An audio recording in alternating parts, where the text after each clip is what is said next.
Okay. નમસ્કાર મિત્રો, હું છું અશ્વિન રામાણી, એમઆર પ્રોડક્ટ ભાવનગર.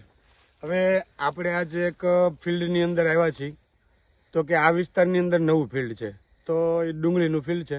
આપણી ભાઈનું મોઢે સાંભળવી, એમનું નામ, ગામનું નામ, તાલુકો ને જિલ્લો. તો તમારું નામ? મારું નામ રમેશભાઈ લક્ષ્મણભાઈ ચૌહાણ, ગામ ચોકડી, તાલુકો ચુડા, જિલ્લો સુરેન્દ્રનગર.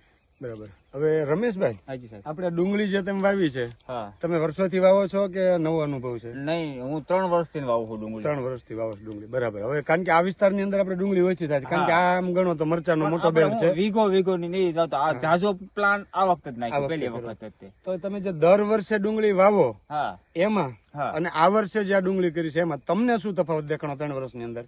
તફાવતમાં આની જે છે ને ટૂંકા ટાઈમમાં જે ક્વોલિટી બની ને, આ ટૂંકા ટાઈમની ક્વોલિટી છે. બરાબર. 30 એક તો ક્વોલિટી મસ્ત, આમ કલર મસ્ત આવ્યો છે. બીજા નંબરમાં સાઈઝ વજન અને જેને કહે ને કે કઠણ દડો. બરાબર. દડો કઠણ, કારણ કે ડુંગળીની ખાસિયત છે, જેટલો કડક દડો હોય ને એટલો વજન પકડે. એટલો વજન પકડે. બરાબર. એટલે આ એવું નથી કે મહેશભાઈ એક જ તે તમારે જે જોઈએ બધા દડા ઉપાડીને જોઈએ કે બધા સેમ જ ક્વોલિટી. સેમ કોઈ અને નાની મોટી સાઈઝ કેટલી તમને દેખાય છે? હું ને ઈ તમે સાહેબ અરે જોઈ લેજો. તમને નાની મોટી સાઈઝ કેટલી દેખાય છે? નાના બહુ મોટા ઓછી જોવા મળે છે. બહુ ઓછી જોવા મળે છે.